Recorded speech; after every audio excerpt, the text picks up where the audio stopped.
What is up, guys? Welcome back to the channel. As always, keeping you up to date on all the latest wrestling news, wrestling reports, rumors, and so on. We got a lot of backstage news to talk about. The latest in regards to John Cena return, details on Jeff Hardy's WWE contract, what WWE is being forced to do right now as we head into SummerSlam, massive reports in regards to the WWE Draft, reports of a Monday Night Raw superstar being written off TV, and more of the latest news. Before we get into it, make sure that you guys hit those notifications for more of our coverage, and of course consider subscribing to both of our channel for more wrestling videos. And let's go ahead and talk the latest in regards to John Cena, because as we get closer to SummerSlam, John Cena's return is all that we keep hearing, and he finally made it official that yes, he will be returning back to the WWE to wrestle, because he certainly hasn't given us his last match. During an interview with Jimmy Fallon, John Cena ended up revealing that the rumors are true. He will be coming back to the WWE. He just doesn't know when. He also ended up discussing the post that he made a couple of months ago, in which he uploaded a photo of the WWE logo, which ultimately led to a lot of fans speculating that he was going to be returning right away. Obviously, that didn't happen immediately. John Cena revealed that he was simply feeling nostalgic about WWE, and people took it as if he was returning immediately, which was not the case. But again, this post was over a month ago, so it looks like we're getting closer and closer to that return. Besides indicating that the rumors were true, he stated that he hasn't had the last match and can't wait to have his next one. He didn't drop a tease on who he will be facing, but as we've been reporting, that John Cena versus Roman Reigns match at SummerSlam is the one that WWE is looking for. And as we are talking about John Cena, he is obviously now a Brock Lesnar. He is a part-timer. There's just no way around it considering his crazy Hollywood schedule. And recent reports from the Wrestling Observer Radio ended up explaining why WWE is being forced to call up these part-timer superstars for major events like SummerSlam, WrestleMania, and so on. One of the main reasons for right now bringing back John Cena to face off against Roman Reigns is because the company has no huge baby faces currently on the roster. Reports added that WWE current problem of only having top heels at this point is a big concern. Kofi Kingston was inserted into the Universal title picture for Money in the Bank out of nowhere, but that will not be the case for SummerSlam. WWE needs to continue calling those huge names because they only have them to call at this juncture for such a massive pay-per-view, as they have yet to elevate anyone else to that top level. And that in itself is a WWE problem that we continue to talk about. The fact that a lot of times WWE decides to push the younger talent, and then out of nowhere Vince McMahon gives up midway through it, or Bruce Prichard decides to change things up, so that younger talent's momentum goes straight down. Because let's be honest, they have the talent to make them top baby faces to go against the top heels, but more often than not they just don't commit to it. The long-term plan for a lot of these superstars is not there because of just so many of the excuses. Creative is not booking it correctly, Vince McMahon again has given up on these superstars, or they want to try somebody else, and so on, or that superstar is getting way too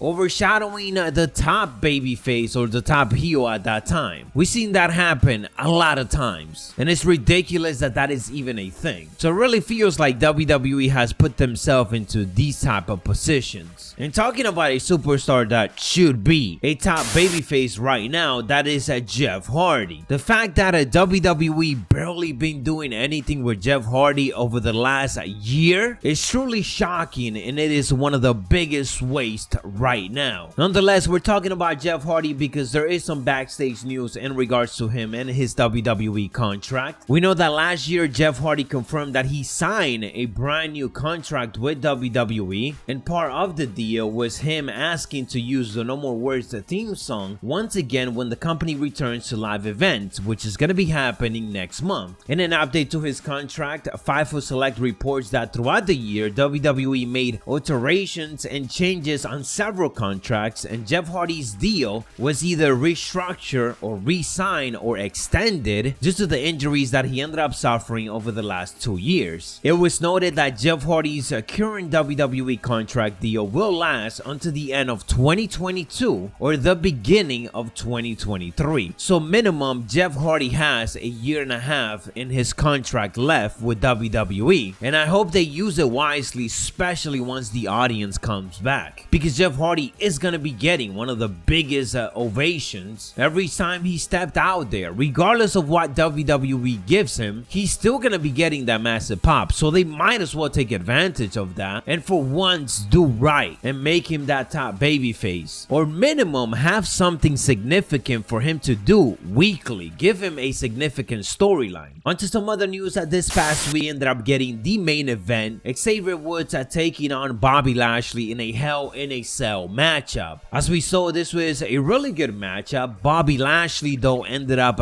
dominating Xavier Woods at the end, basically taking him out for the time being, while Kofi Kingston had no choice but to look on from the outside of the Hell in a Cell. This attack at the end came across like something WWE would do when they want to rise someone out of storylines, at least for the time being. And during the Wrestling Observer Radio, it was indicated that this angle was indeed done to write Xavier Woods off television for the time being. This obviously hasn't been fully confirmed just yet, but Xavier Woods did tweet it out on Tuesday that he's going to be hosting the E-Play Live on July 22, and he's also going to be working on other non-wrestling projects, a lot of which are related to video games, so it looks like he's going to be taking that time off so that he could focus on that. If he is going to be taking time off, he will definitely be brought back right around the Money in the Bank pay-per-view or as soon as that is over. And as we are talking about the New Day, we ended up getting some massive WWE Draft reports and a big potential spoiler on what we could be seeing right after SummerSlam on this draft. As we reported before, the first night of the shakeup will take place on August 30 for Monday Night Raw, and the second night will be on September 3rd edition of Friday Night SmackDown. And WrestleVotes ended up giving us a bit of a spoiler on what we could be seeing, indicating that an idea going around in WWE will be moving Big E from SmackDown to Monday Night Raw in the draft. Kofi Kingston and Xavier Woods are obviously on Raw right now, and they're still together. They are still the New Day. The plan is that this will have Big E on the same brand as them, but they're not necessarily going to be pushed as an original faction. Big E will still be their friend, but instead he is going to continue that singles push. One of the main reasons for this kind of go back to what we were discussing, that WWE need fresh big baby faces to go after the top titles. So Big E on Monday Night Raw will ultimately become a fresh face for the Raw main event scene, possibly challenging for that WWE Championship. And this might end up being a better idea considering that on SmackDown right now everything is locked in with Roman Reigns. There's almost no chance for anybody to become champion on SmackDown for the next year or so because Roman is going to continue holding that top spot in that top title. The three of them being back together is the best idea. Just again, if WWE wants to push them individually, then that's fine. Look at Kofi Kingston. We got Kofi Mania. He became WWE champion, and Big E and Xavier Woods were still right next to him. They were still the New Day, so that could still go down with Big E. They could do a Big E Mania, and then after that give Xavier Woods a chance and just keep it going with them as a team, individuals, and so on. Anyways, guys, that is all the latest that we got for you. If you enjoyed or found this wrestling news coverage informative, make sure to hit those notifications and of course drop a like on the video. I'll catch you on the next one, so stay savage.